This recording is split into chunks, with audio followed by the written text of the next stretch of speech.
ঘড়ির কাঁটায় সকাল 10টা বাজল। এখনো পদ্মজা ওঠেনি। হেমলতা শব্দহীন পায়ে মেয়েদের ঘরে প্রবেশ করেন।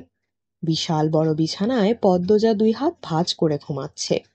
জানালার পর্দা ভেদ করে আসা আলতো পেলো রোদ্দুরের স্পর্শে পদ্মজার মসৃণ পাতলা ঠোঁট, ফর্সা ত্বক চিকচিক করছে।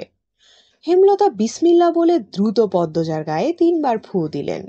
গুরুজনরা বলে মায়ের নজর ভালো না, এতে সন্তানের ক্ষতি হয়, তাই সঙ্গে সঙ্গে নজর কাটাতে বিসমিল্লা বলে ফু দিয়ে দিলেন। হেমলতার মায়া লাগছে পদ্মজার ঘুম ভাঙাতে, তবুও আদুরে গলায় ডাকলেন, পদ্ম, এই পদ্ম। পদ্মজা চোখ খুলে মাকে দেখে হুড়মুড়িয়ে উঠে বসে। যেদিন ঘুম থেকে উঠতে দেরি হয় সেদিনই তাকে হেমলতা ডেকে তোলেন।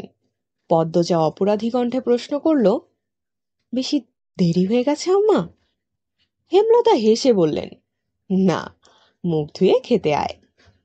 পদ্মজা দ্রুত কলপাড়ে গিয়ে দাঁত মেজে মুখ ধুয়ে নিল। হেমলতা ঢাকা বিশ্ববিদ্যালয়ে পড়েছেন।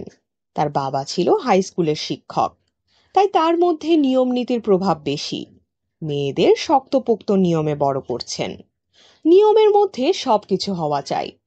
পদ্মজা রান্নাঘরে ঢুকে দেখে স্টিলের প্লেটে খাবার সাজানো।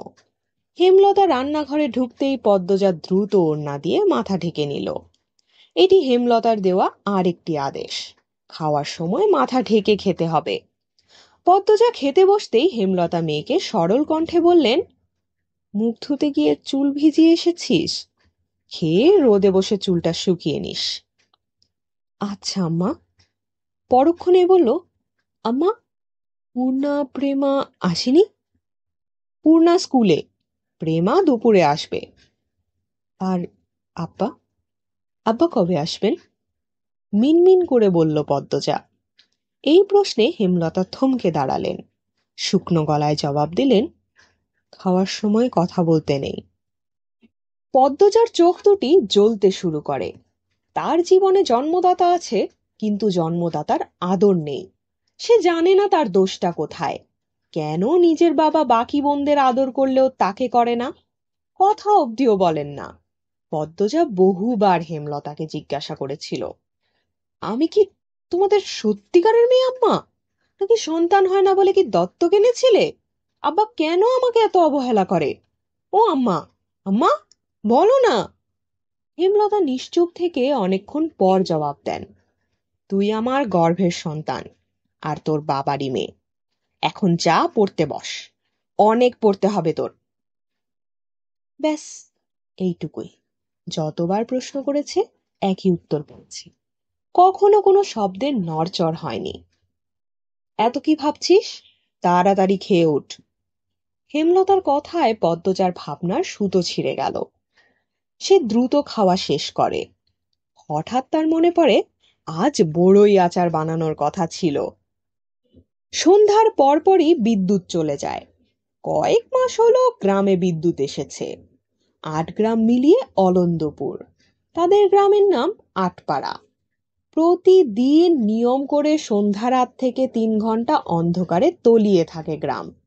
সারাদিন তো বিদ্যুতের নামগন্ধও থাকে না। তাহলে বিদ্যুৎ দিয়ে লাভটা কি হলো? পদ্মজা, পূর্ণা, প্রেমা 3 বোন একসঙ্গে পড়তে বসে। হঠাৎ বিদ্যুৎ সংযোগ বিচ্ছিন্ন হতেই মোড়ল বাড়ি অন্ধকারে তলিয়ে যায়। 9 বছরের প্রেমা খামচে ধরে পদ্মজার ওড়না। পদ্মজা মৃদু স্বরে ডাকল, আম্মা, আম্মা। হেমলতা ভেতরের ঘর থেকে বললেন, টর্চ নিয়ে যা। হেমলতার ডাকে পদ্মজা উঠে দাঁড়ায়। প্রেমা অন্ধকার খুব ভয় পায়। বড় বোনের ওড়না ছেড়ে পূর্ণার হাত চেপে ধরে। টর্চ নিয়ে ঘরে ঢোকার মুহূর্তে পদ্মজা গেট খোলার আওয়াজ পায়। উকি দিয়ে দেখে হানিফ এসেছে। লোকটা সম্পর্কে তার সৎ মামা। হানিফকে দেখেই সে দৌড়ে ঘরে ঢুকে পড়ে। হানিফ চেঁচিয়ে বলে, বুবু, বাড়ি আন্দার কেন? বাতি টাতি জ্বালাও।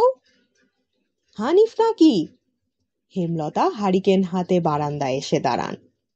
হানিফ দাঁত বের করে হাসল, বলল, হ, আমি। আয়, ভেতরে আয়। হানিফ বারান্দা পেরিয়ে বড় ঘরে ঢুকে বলল, তোমার সেরিগুলা কই? ঘরেই আছে, পড়াশোনা করে।